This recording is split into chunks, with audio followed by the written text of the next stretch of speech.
Don't touch anything. We've had enough technical difficulties. All right, let's go.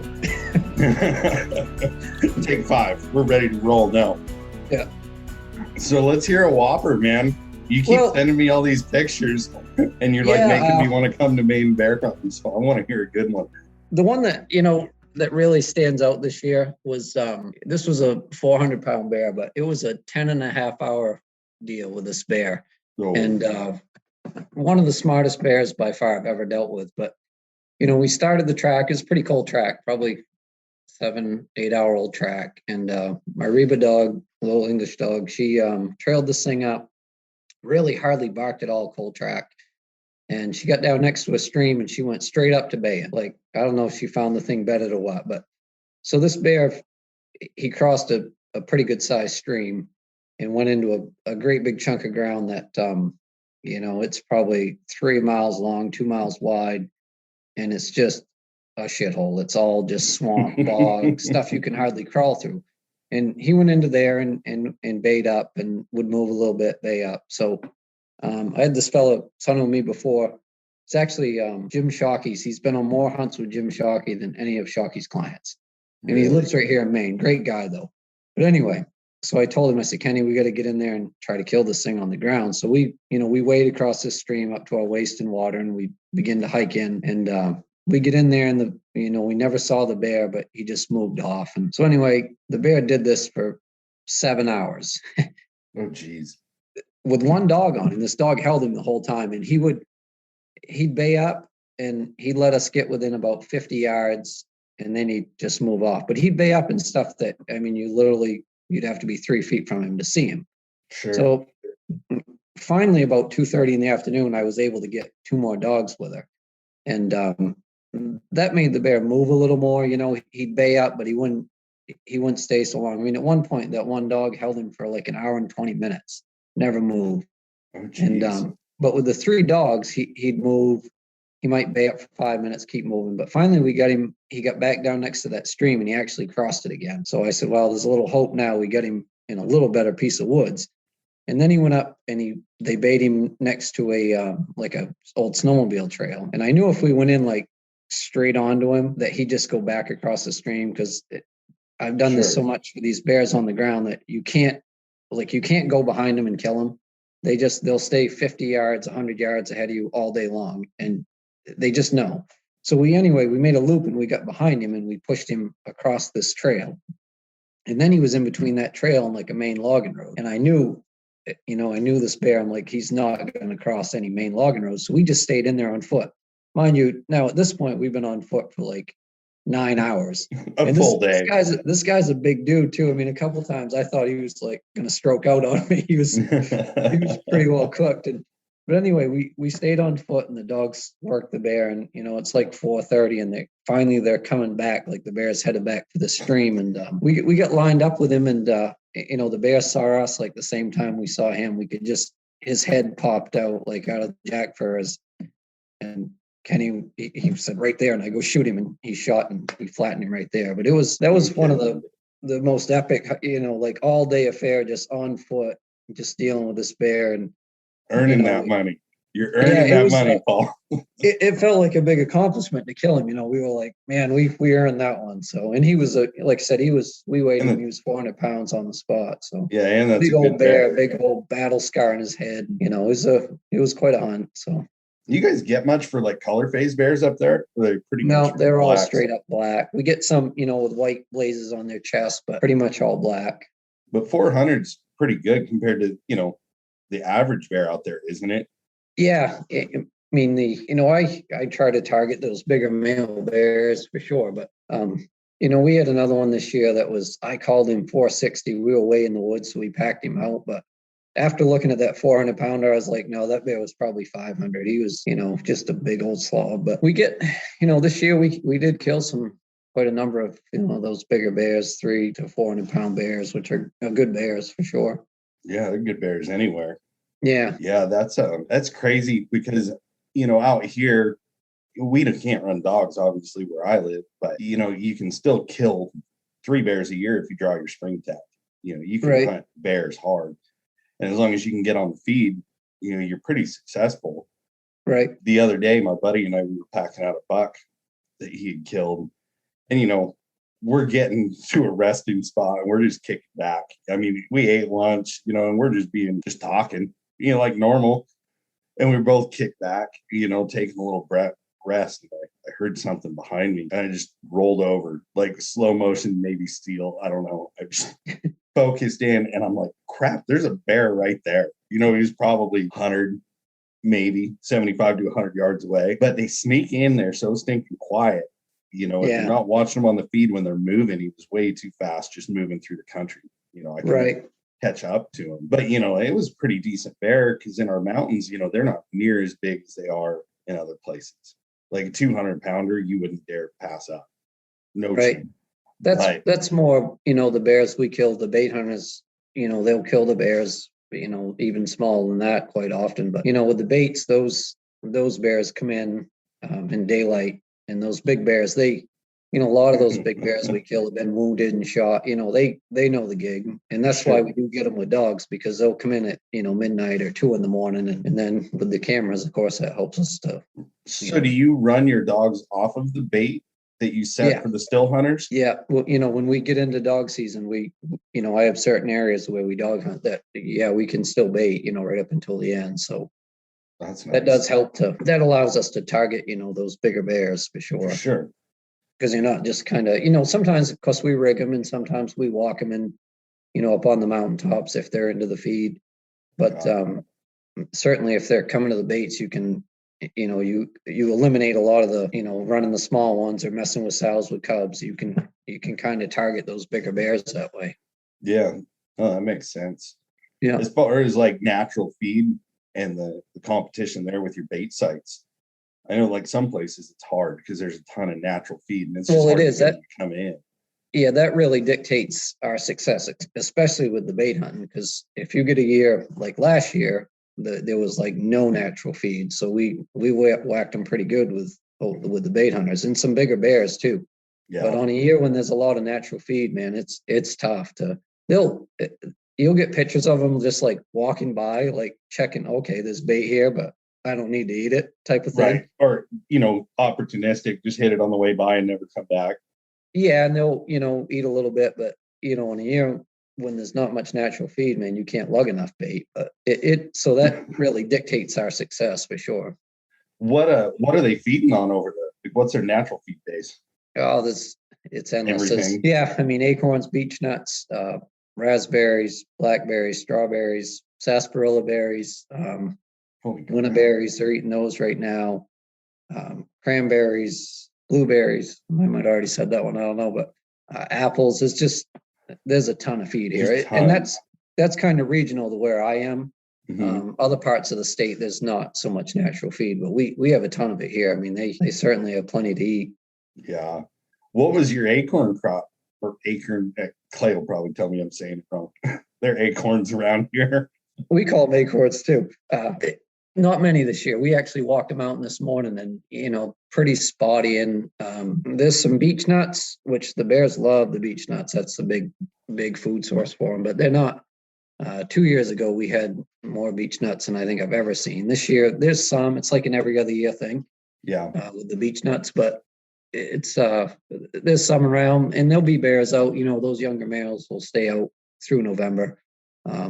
But 2 years ago, I was cat hunting, seeing bear tracks as late as January 9th, which is holy moly, unheard of here. Unheard of, But there was just so many beech nuts. They just stayed out and kept eating. Yeah. Well, it makes sense to me. If there's still food to be eaten, I mean, they're going to get it for every last bit. Yeah. So I guess I could introduce you. I mean, people might know your voice from the previous podcast, but we got Paul Laney with me today. Buddy is off. I think he said he was stacking hay bales for some kind of maze for the Halloween festival for his kids. So that sounds like a good time. Sorry he couldn't make it this time. Yeah. But yeah, so for people who don't know where you're at, you're coming to us from your new lodge you guys just acquired recently, right? Yeah. When was that? We took over January 1st. It's called Grand Lake Lodge. It's right on West Grand Lake, which is a 14,000 acre lake here in down East Maine, we call it. It's, great.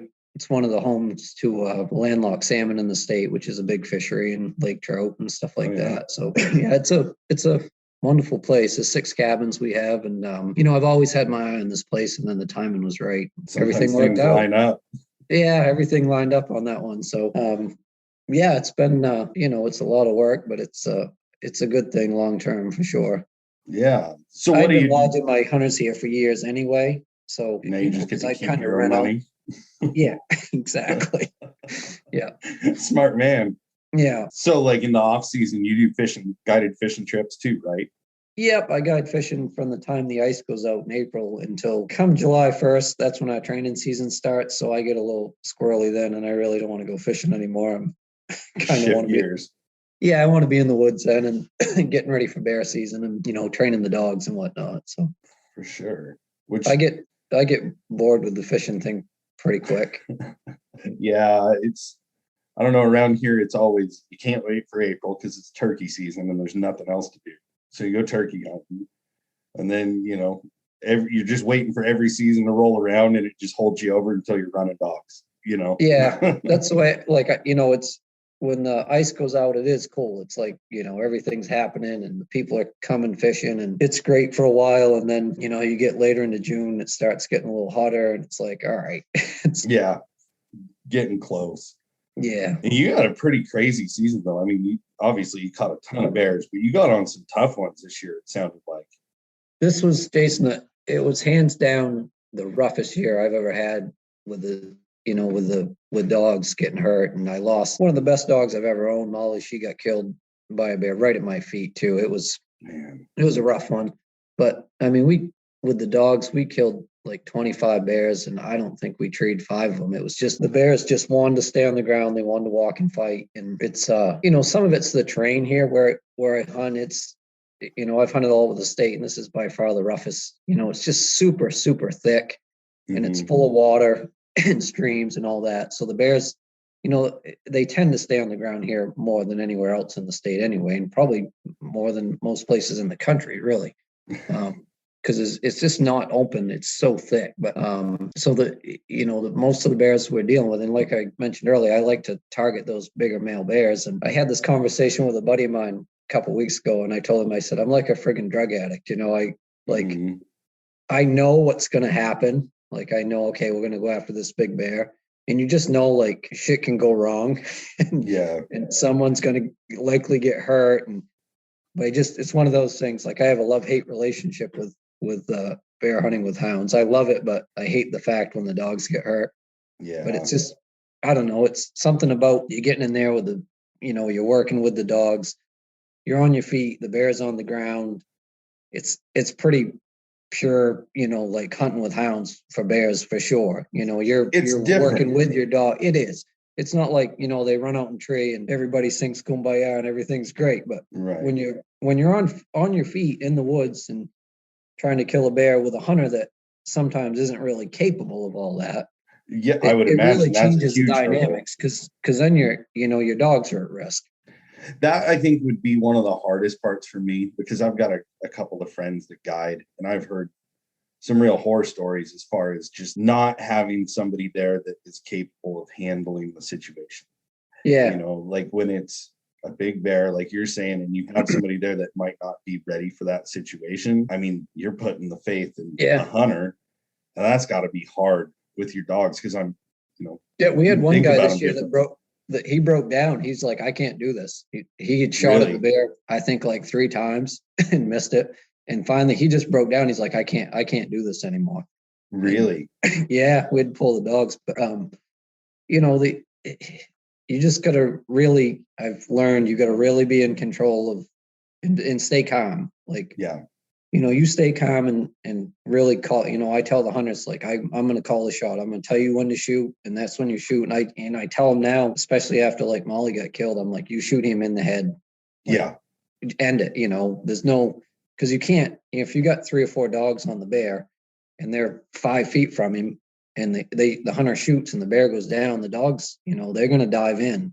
Yeah. And it's not like you can be there and pull them back before the shot. And that's what happened to Molly, That's too bad. Yeah. Luckily, I mean, obviously I haven't bear hunted years since we couldn't do it in California. So they lost it in 12. And, luckily, I mean, very limited situations where dogs got hurt. We were really lucky for a lot of years. So it's like, you just kind of take it for granted. Yeah. I've never had a dog that really got hurt horrible, except for, maybe like they stepped on a glass bottle and I had to stitch a foot up.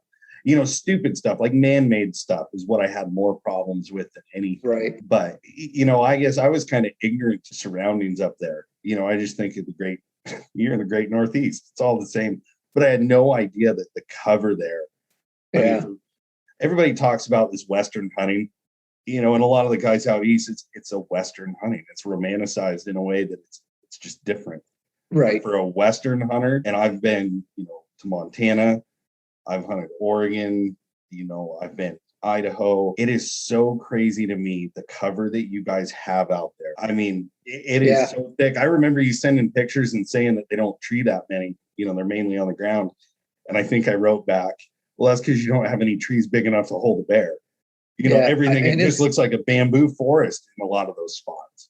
Yeah, it's nasty, and that's, I think, obviously that's why they do stay on the ground. And that's the problem with dealing with them on the ground like that. There's just no room for error.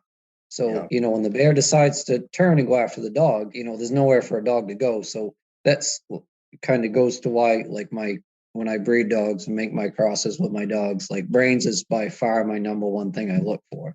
For sure. You got to have a dog that's smart and can respect the bear and know how to work it. You get dogs that are diving in all the time and they're just, bonsais don't last. You're constantly stapling them up, or, eventually they're going to get it. The staples aren't going to save them, type of thing. So do you have pups right now that you're going to be working for next season? Or? Yep. So that Molly dog that got killed, I bred her. She was young too, wasn't she? 6. I thought she was like 4 or 5. No, she was 6, but so I had this male Plott. Well, none of my dogs are real pure. He's Plott. They're brindle. Yeah. Well, he had some Van Johnson dog blood in him too. So anyway, he was a great dog, Captain. He was 6 as well. So I bred him to Molly in the summer, and pups were born like July 2nd. He died like July 11th, cancer. Wow. And then she got killed, back during bear season. But I had 10 pups out of that cross, which I kept 2, and I placed the rest in real good, hard hunters, guys that will hunt the crap out of them. And so I have high hopes for them. But it's like, geez, those pups are orphans already. That's horrible. But at least you got something. I mean, that's my biggest fear. I got lucky, and it was just a crazy thing. I stopped at the house one day for a second, and she was like backed up with her tail in the air, like facing him. And I didn't even know she was in heat. I'm like, oh, she's standing. Yeah. I'm like, I'll throw them in the kennel together. I threw them in literally 2 minutes. They were locked up. I was like, well, damn. That was easy. Yeah. So anyway, and that dog had produced some great pups for me. Some of my young stuff that's really cranking is out of him. Yeah. So hopefully, these pups are, you never know, but they should be good. Yeah, in theory, right? Yeah, well, they got the right stuff behind them. It's just I breed good to good traits to good traits is what I do, and I don't care. Right. And she was a English dog, I guess you'd say. I think she had some Walker in her too, and like I said, he was half Plott and half English essentially. So sure. And so, how many dogs have you hunted out of that line? I mean, is that a continuation of stuff you've been working on for a long time? Well, this is kind of a long backstory maybe, but Captain was out of this dog Cash I had, who was probably the best bear dog I've ever owned. He was out of the Susie dog I had, who we killed over 200 cats with. So, wow, there's some good stuff there for sure. But there's a quick good story on where Captain came from. So Cash, we run the bear late season like this, October, and I was running this Van Johnson bred dog also, and we had a bear caught on the ground. She was in heat. I knew it, but she was in there. So anyway, we go into this. You gotta do what you gotta do, right? Sometimes. Yeah, trying to get this bear. It was my last hunt of the year, trying to get this bear killed. We go into the bay up. All the dogs take off, and I didn't hear Cash go. I'm like, what the heck? And I could see him on the GPS. He's like 60 feet away and he's showing tree, not moving. I'm like, shit, he must have got hurt. So we go over there and he's locked right onto that dog. Oh no. And I had told the hunter, like, we went to dinner the night before and he was talking about how great Cash was. And I go, yeah, he's a great dog. I go, every once in a while he screws up. And I go, you always know it, because he always, like, he'll turn his head and he won't look at you. Yeah. And I looked at him, I'm like, Cash, what are you doing? And he just turned his head. Won't even look at you. But anyway, we ended up treeing that bear like a half mile later, and we were getting ready to shoot it, and those two came running in all happy and jumped up on the tree. And, oh man, this best tree of his life, probably. oh yeah. So that's where this Captain dog came from. I had I kept two out of that litter, Captain and another one named Fenwick, who was the hunter's last name on that trip. And that Fenwick dog got killed by a bear at like 9 months old. They were both just cranking dogs right out of the gate. And so that was the story on those pups. That's awesome. So it's not like, it was a fluke, as far as like this has got cat and bear dogs in the same line, which yeah, a lot of guys really keep them separate. I know there's a lot that hunt the same dogs, but do you find it hard to get them to slow down when you start running the cats after running those bears? Well, I kind of, I pick and choose on that deal. Like, I can usually tell pretty quick when they're young, if they got it to be a cat dog. Sure. Because some of them are just, like you said, they're head high and they just want to fly. So break it down. What does Paul Laney look for when you're looking for a cat prospect? Or that dog that has the ability to do both. What are the big things that you look for? Number one, brains. The dog's got to be smart and it's got to be able to handle a track, and not overrun it all the time. And that's, you get these dogs that want to run head high and keep overrun the track. I'm like, all right, you're going to be a bear dog. And they'll make good bear dogs, but the dog's got to be able to, handle that track. Some dogs that can run the air are good when these cats are circling tight. Sure. But they still got to be able to, when that cat figure eights and jumps out of the circle and does all that stuff, a dog's got to be able to figure that out. So, you don't necessarily need a fast dog for cats. You need a steady dog though. Sure. These cats will get in that same thick stuff the bears run in, and they'll just screw around, circle, circle, circle. And if a dog can keep constant pressure on them, they don't last long. But sure. A dog keeps making a loss, and the cat just he can go catch his breath. Oh yeah. I don't care how fast the dog can run, but if he loses for 2 minutes and that cat can go out there and catch his breath, it's going to take him a while to get caught back up again. So. Yeah, for sure. So my grandpa used to always tell us when we were racing, slow, smooth is fast, and with the dogs, that's just it, like out here, I like a dog to pick its head up and run. Right. But we're not hunting like that where you got to put your nose down and work. And right. I was just going to ask you about the conditions for cat hunting. So you really are running them in the same stuff as those bears. That's super. Oh yeah, that's exactly where the cats. So you couldn't really run fast if you want. I mean, really, there's no way for a dog to break out and run from what I've seen you're hunting. No, because the cats won't. They'll live in the thickest, nastiest stuff there is. That's where they're going to be. I mean, that's where we look for them. But like that Susie dog I mentioned we killed over 200 cats with. She wasn't fast at all, but that dog would never make a loss. She just and she would just grind them down. You put fast dogs in with her and they'd go steaming by her and they'd make a loss and she'd just roll through like nothing going on and just keep that grinding down. And pretty soon she had it bait up. Yeah. So you bay the cats on the ground too? Oh yeah. And we're talking bobcats. Sell the number tree one. I should clarify that. We are talking bobcats, right? Yeah, we switch gears. Yeah. Yeah. So really, I don't know. Yeah, we if we kill, say 16, that's usually what with hunters, that's about how many hunters I take a winter. So say we kill 16 cats, we might tree 2. Really? The rest are all bait up. Yep. And not like in a hole, like out here, we might put them in a hole or in a culvert. No, these will just bay up in that thick stuff. And they will, it's a cat. They can climb any tree, right. Obviously. They just don't want to. No, they just stay on the ground. That's wild. That'd be really cool because I see some of these videos guys put up where they're just walking up to a cat bayed. And I'm like, that is nuts. We would never see that out here. Like, I've just never seen it. Yeah. No, it's different. That's for sure. That's what, when I went out west, I'm looking around. I'm like, wow, I'd like to run a few cats out here in these woods and see what would happen, you know. I know we need to do an exchange program. Yeah. We need to switch coast for a trip. So which one do you like running better, the bears or the cats? Oh, the cats, 100%. That's my passion. Like, I'm a cat hunter. If there was one thing I could do, that's all I'd do. I would Bears pay the literally run bills cats and- 365 days a year if I could. Yeah. Just yeah, because, you know, it's a challenge, and, you know, yeah, your dog might get scratched up a little bit, but you're not going to have dogs get killed cat hunting. Not bobcats. Sure, Sure. lions do that to them. But So I guess maybe I'll back up a little bit and we'll make this a full circle, because you had said that big bear that you guys killed, that 400-pounder, he was one of the smarter bears you've ever ran. yeah, So when you say that, you know, I think of the tricks cats pull out here.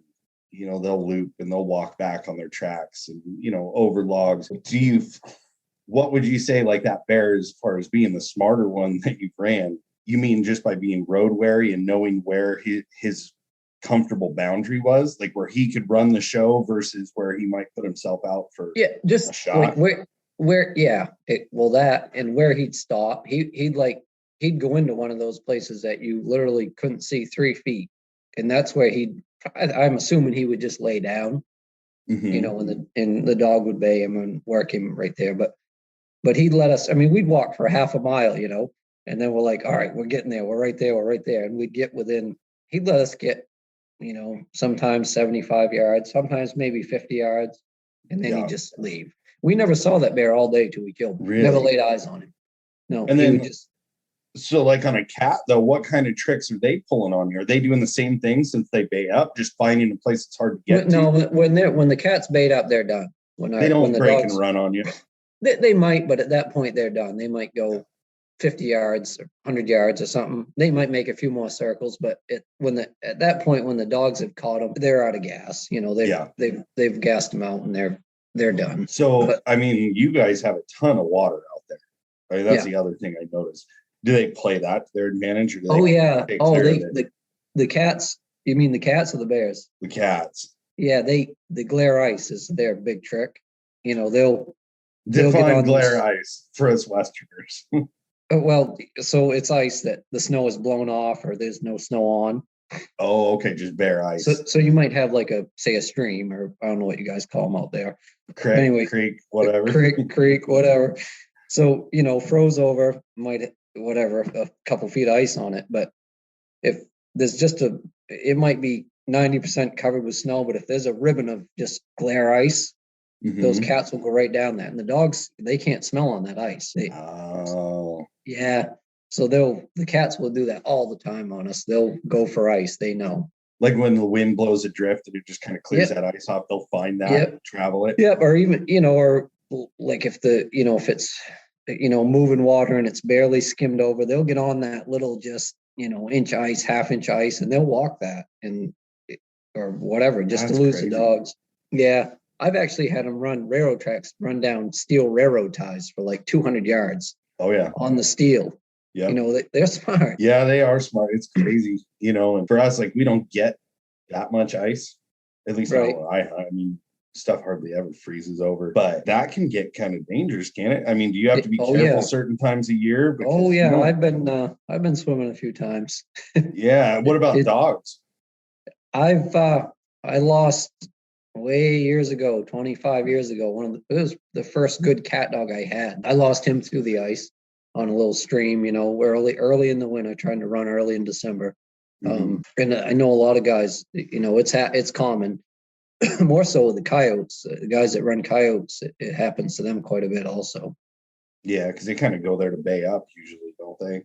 Or the coyotes, I mean, they'll take right off out across the lake. And, you know, maybe Just just wide froze over open. the night before, yeah. And they've, you know, that's common, but because we have a ton of water up here, you know, so it's everything kind of goes to that, you know, when you're hunting for sure. So going into like next season, you got a bit of a break right now, right? Until June. You Yeah, said well, I training got some season? deer hunters coming up in November, but not many. I don't do a lot of it, and then our cat season starts December 1st, but we don't get a lot of running. We don't get much snow here until around Christmas.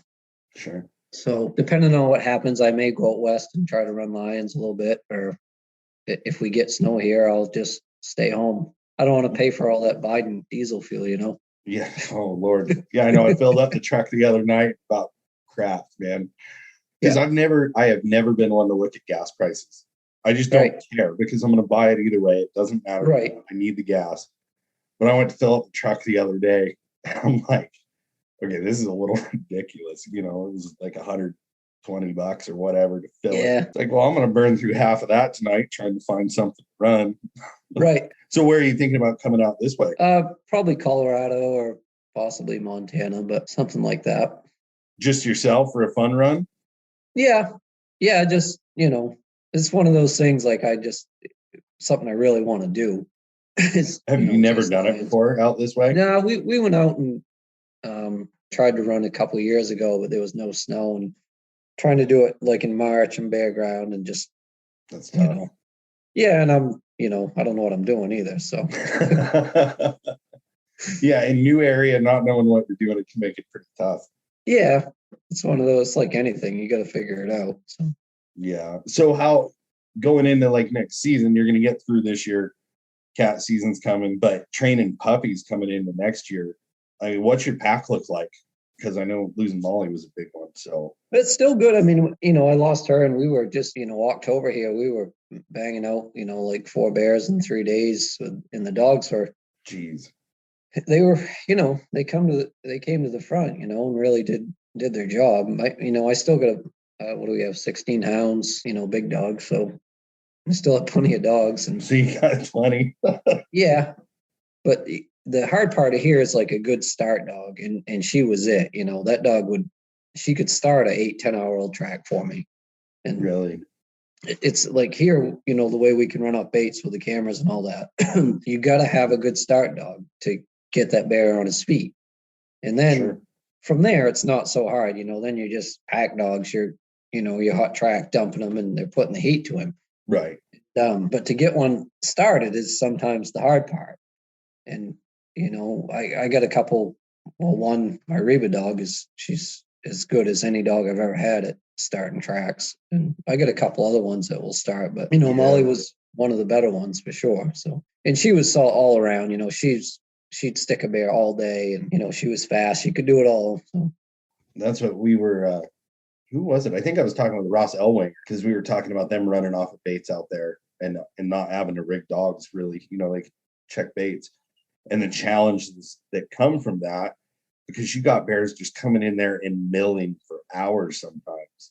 Right. And then you got to have a dog that can sort that out when you've got a sloth of, 100 yards of woods that just smell like bear from all night. Well, that, and you also have coons and coyotes and fisher. Everything's coming to those bait sites. Oh, that's right. You guys got fishers out there. Oh, yeah. They're cool too. They'll give you a good run. Yeah, right. But no, so you got everything coming. You might have a good bear there at 2 a.m, but there's been a coyote camped out there for the last 3 hours, and you're like, I mean, knock on wood, my dogs are pretty damn straight, but right, you try not to set them up for failure either. Yeah, no kidding. So you got all that going on, and like you said, sometimes you think, oh, okay, the bear was just here like 20 minutes ago. This is great, but it's not always great because that track's so hot going both ways. Right. They can, because they're in and out a lot. They don't just come in and stay there. They'll come in for 10 minutes and feed, and then they'll go off, and they might come back 2 hours later. And so they're in and out. And a lot of times that dog's got to figure out where the last out was. Sure. Which might be, 800 yards out somewhere. He might have been traveling the same trail in and out. And at some point he's broke off, and the dog's got to, you got to have, like I said, brains. That's, to me, that's the ticket. Yeah. And I think that's the only way they can figure that out. Because, you think about it, you kick a dog loose on a track. If you don't know which way it's going and they're just picking a direction, right? The difference from 5 feet to your left and 5 feet to your right is nothing. That track smells the same for quite a while, I think. I mean, that's just. Oh, yeah. Oh, absolutely. I mean, I got one of my other start dogs there, Lily. She's a little plot, and she's a good dog, but I've noticed with her, I think she just, she'll circle around there and she's going to hit a track that she likes and she's going to go with it. And I don't think it's always the right way. Like Reba she I don't know. She's just got a knack. You watch her on a Garmin, it's so cool. Like if she gets to a little loss in a cold track, you just watch her start throwing loops. Right. Deeper. She never she doesn't go back to the same spot ever. She'll just throw loops. And then you'll see her, she'll shoot out of that loop. Like she just has brain. She knows the game and she knows how to figure all that out, but they don't all do that. No, and that's the crazy thing because, for me, a smart dog, like you're saying, they're going to figure that out. But it's at what point are they going to figure it out? You get a dog with a ton of drive that's just it smells a track it's supposed to run, it goes. That thing may run 400, 500, 600 yards, whatever, and then realize, oh crap, it's just gone. What happened? And then they can turn around, and the smart ones have figured it out. Right. But I've seen dogs that, they turn it around right now, or they just never take the wrong way. It blows my mind that there are those dogs that just know. And unless you really think about it, it's working out in theory. Like in theory, you're supposed to turn them loose and they go the right way and catch them. But really, it's 50-50 odds. Yeah. In a lot of ways until you factor in a dog. Sometimes hard to wrap my head around it. Like, how do they know? How do they know where to make that turn? Or right. Yeah, they're impressive. They're smarter. They're smarter than us, Paul. Well, I've said that 100 times. The dogs. A lot of those dogs are smarter than 95% of the people I know, including myself. Yeah, right. The brains of the operation. That's right. I tell people I'm just a track finder. Is all I am. They say, right. You do this, you do that. Well, no, it's not me. It's the dogs. The dogs deserve the credit. It's not. You're a taxi too. You're a good chauffeur. Yeah, I drive the truck. I drive the hearse. So are you hunting them in shifts then? Because that's a lot of dogs. I'm assuming you got a couple packs going. Yeah, this whole bear business is they're like a football team. You have your certain ones that do certain things. I have some that are great at baying bears and some that are, if a bear wants to run, I get fast ones. So it just kind of depends on the bear on who's going to run on a given day, Sure. Some of your fast dogs might not get run for a few days because they're just all walking. And then you got a few dogs that are working that. Mm-hmm. So, yeah. And some of them are just, they're just pack dogs, they look good on a good chase, but deep down, what they are really. They're not leaders. You got to be honest about it. Yeah, they fill the void. Yeah, no kidding. Yeah. Well, so going into cat season though, this is your happy time. This is what we get Paul rolling lives with for. it. Oh yeah. What's a good sized cat out there? I say any Tom over 30 pounds is a nice big cat. I would too. We don't see many of those out there. You hear these guys talk about 40 pounders. They're so few and far between. I've kept records of all the cats we've killed, which probably close to 400, and I think there's been 4 or 5 legit cats that weighed 40 pounds. Biggest one I ever killed was 42. But you get up, those big Toms, 36, 38, those are big cats. Yeah, no doubt about it. There was an old game warden in Maine that he always said there's no such thing as a 40-pound bobcat, but there is such thing as a 35-pound bobcat with 5 pounds of deer meat in his stomach. And that's pretty true. That's a good way to put it. It is, because these big Toms are always pretty much generally deer killers. You're going to, I hunt them in deer yards, and that's what they're doing there, Really? Yeah. I've seen some videos of them taking down deer. That is wild. Yeah, I followed a lot of cats in the snow, and unlike a coyote, when a cat kills a deer, they're so efficient. It's a real short chase, and the catch is quick, and the deer's dead. Right. It's like they get on their back and they get them in the throat or whatever, and it's over. With a coyote, that goes. It's nasty. It's nasty. Yeah. Yeah. No. But I think the cats, once they learn it, and I've seen where 20-pound cats have killed deer, but it's just I think it's a learned thing.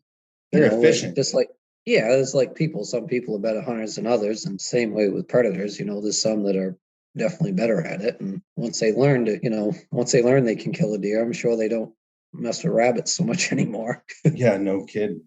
Yeah. Well, shoot. I hope you have a good season. Yeah. If your cat season's as good as your bear season, you're going to be doing pretty good. The thing here with us though is snow conditions. The bear season, I know I can run every day. whatever, you might get a rain day here or there. But with our cat season, it's so dependent on the snow because we get so much ice and, crust and stuff here that will just screw you up. You always hope for a good, 12 or 15 inches of powder snow. But man, down here we're close enough to the coast, we just don't get that much of that. Right. Yeah. Well, let's give you a little plug for your lodge again and where people can find you. Well, so it's GrandLakeLodgeMaine.com is the lodge, and Laney'sGuideService.com is the website for the hunting business end of things. So there's kind of two businesses there, I guess. And what part of Maine are you guys out of? Well, we're in, like I said, called Down East Maine, but over in the northeast corner of Maine, pretty close to the New Brunswick border. So we're in Washington County and Grand Lake Stream. You're way out there. We're out there. About as far east as you can go. Yeah, we're not far from the easternmost point in the United States. I mean, we can be to Eastport, that is the easternmost point in the United States, in 45 minutes. Right on. Yeah. Awesome, man. Well, I appreciate you coming back on. We had some major technical difficulties in the beginning. I was worried this wasn't going to happen. Yeah, a few hiccups, but we got through it. Well, that's what happens when you have a backup to the backup. You gotta have it. You got it, man. Yeah. Well, thanks for coming on, Paul. It was good catching up with you. Absolutely. Hopefully we'll get a recap from cat season. Hopefully, yeah, we can do that. All right, bud.